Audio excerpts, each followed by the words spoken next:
மீண்டும் உங்களை நாம் சந்திப்பதில் மிக்க மகிழ்ச்சி அடைகின்றோம். நான் இலங்கையில் இருந்து பதுளை போதனா வைத்தியசாலையில் இருந்து வைத்தியர் கிருஷான் வேதநாயகம். என்னை நேரடியாக தொடர்பு கொள்ள விரும்பினால் வெளிநாட்டில் இருப்பவர்கள் 007477356245 மூலம் தொடர்பு கொள்ள முடியும். உள்ளூர் அன்பர்கள் 0777356245 மூலம் தொடர்பு கொள்ள முடியும். நாங்கள் பார்த்து கொண்டிருக்கின்ற விடயம் ப்ரீமெச்சுவர் இஜக்குலேஷன் அல்லது விந்து முந்துதலுக்குரிய பகுதிகள். அடுத்ததாக நாங்கள் இன்று செய்யவிருக்கின்ற இன்னும் ஒரு விடயம் என்ன, இந்த கணவனுக்கும் மனைவிக்கும் இந்த தம்பதியினருக்கு நாங்கள் ஒரு ஹோம்ஒர்க் என்று கொடுப்போம். அந்த ஹோம்ஒர்க்கிலே மிகவும் முக்கியமானது என்னவென்றால், இருவரும் ஒவ்வொருவருடைய உடலை அவர்கள் எக்ஸ்ப்ளோர் பண்ண வேண்டும். அதை சொல்லுவார்கள் the partner genital exploring relaxation exercise. The partner genital exploration relaxation exercise. அதாவது ஒருவருடைய அந்தரங்கர உறுப்புகளை ஆராய்ந்து அதை பிறகு தளர்த்தி ரிலாக்ஸ் பண்ணி அதற்குரிய பயிற்சிகள் தான் இதனுடைய முக்கியமான ஒரு நோக்கம். சாதாரணமாக இந்த பேசி காதலிக்காமல் பேசி முடிக்கின்ற திருமணங்கள் இருவரும் ஒரு அறையினுள்ளே போய், சில நேரங்களிலே எங்களுடைய நாட்டிலே மிக பயங்கரமான விடயங்கள் நடைபெற்றுக் கொண்டிருக்கின்றது. என்னவென்றால், இருவர் கணவர் வெளிநாட்டிலே, இன்று காலை அவர் நாட்டுக்கு வருகிறார். வந்து முந்தைய காலங்களில் இந்த ஸ்கைப் மூலம் அல்லது வாட்ஸ்அப் மூலம்தான் மனைவியும் அந்த கணவனும் கதைத்துக் கொள்வது. இன்று காலையிலே அவர் இலங்கைக்கு வந்து இன்று பின்னேரம் அவர்கள் இருவருக்கும் திருமணம். அன்று இரவருக்குமே முதல் இரவு, அதாவது ஹனிமூன் என்று சொல்லுவோம். அப்போது பேசி பழகினது எவ்வளவு காலம்? 24, ஒரு நாளுக்கு குறைவான ஒரு காலப்பகுதியிலே தான் இருவருமே பேசி பழகி இருக்கிறார்கள். 24 மணித்தியாலத்துக்கு உள்ளுக்கு இருவருமே ஒரு அறையிலே இருவரையுமே நாங்கள் பூட்டி வைத்தால் அங்கு நடக்கப் போவது என்ன? ஒரு கணவர் வெளிநாட்டில் இருந்து வருகிறார்கள் என்றால் அவர் பலதரப்பட்ட விடயங்களை அதை கண்டிருப்பார், பார்த்திருப்பார். சில வேளைகளில் அவர் திருமணம் ஆவதற்கு முதல் கூட பலதரப்பட்ட உடலுறவு பகுதிகளை, பாலுறவுகளை அவர் வைத்துக் கொண்டு இருப்பார். எனவே அவர் பல கனவுகளுடன் தான் இலங்கைக்கு வந்து அந்த பெண்ணுடன் இருக்க விரும்புகிறார். இது உண்மையாக நடந்த ஒரு நிகழ்ச்சியை நான் கொஞ்சம் மாற்றி சொல்லுகிறேன். எனக்கு வந்த ஒரு பிரச்சனை. பிறகு முதல் நாளிலேயே என்ன செய்கிறார் என்றால், அந்த கணவர் அந்த பெண்ணுடன் பாலியல் தொடர்புகளை வைக்க விரும்புகிறார். இந்த இடத்திலே அந்த பெண்ணுக்கு ஒரு பாரதூரமான பிரச்சனை ஏற்படுகிறது.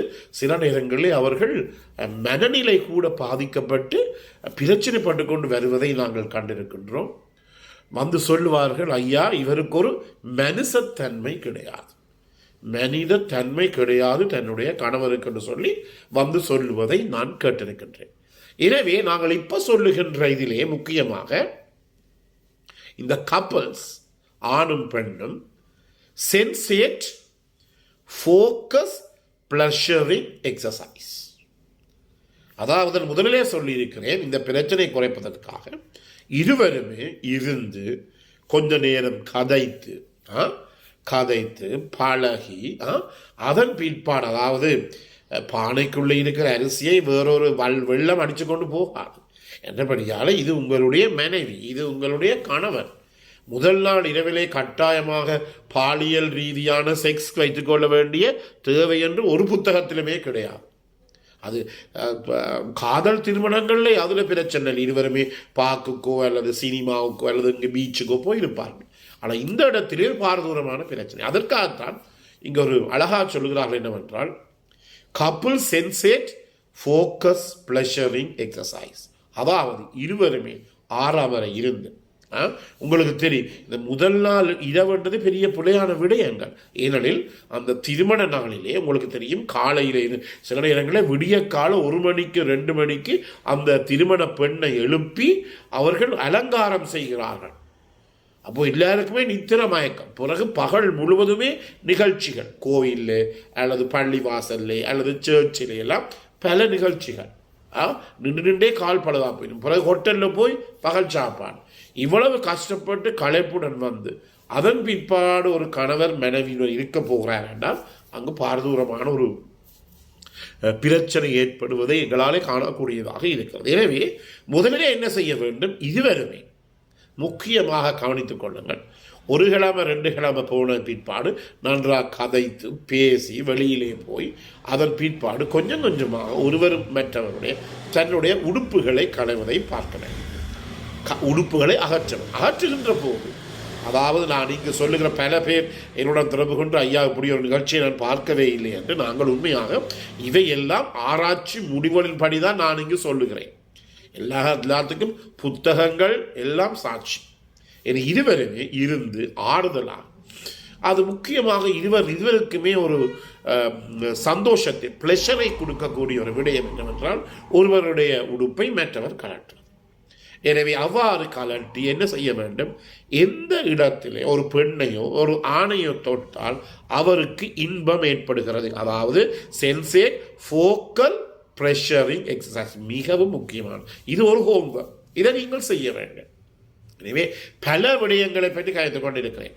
கடைசி மட்டும் ஒருவர் நினைக்காதீர்கள் மருந்து குடிப்பதால் சுகமில்லை.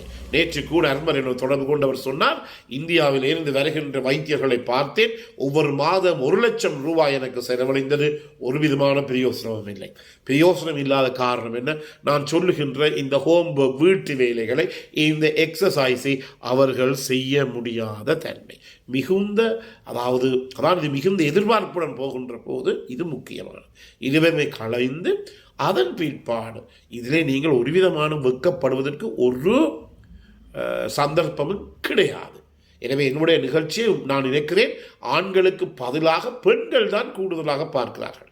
எனக்கு வருகின்ற தொலைபேசி அழைப்புகளை பார்க்கின்ற போது உண்மையாக மிகுந்த சந்தோஷமாக இருந்தது. எங்களுடைய பெண்கள் கூட இவ்வளவு வெகுவாக முன்னேறிவிட்டார்கள் என்று சொல்லி. எனவே இந்த ஃபோக்கஸ் ப்ளஷரிங் எக்ஸசைஸை கட்டாயமாக நீங்கள் செய்ய வேண்டும். இருவரும் தனியாக இருந்து உடுப்புகளை கலட்டி அங்க தொடுகின்ற போது மகிழ்ச்சி வருகிறதா இன்பம் இப்படி என்று நீங்கள் செய்ய வேண்டும்.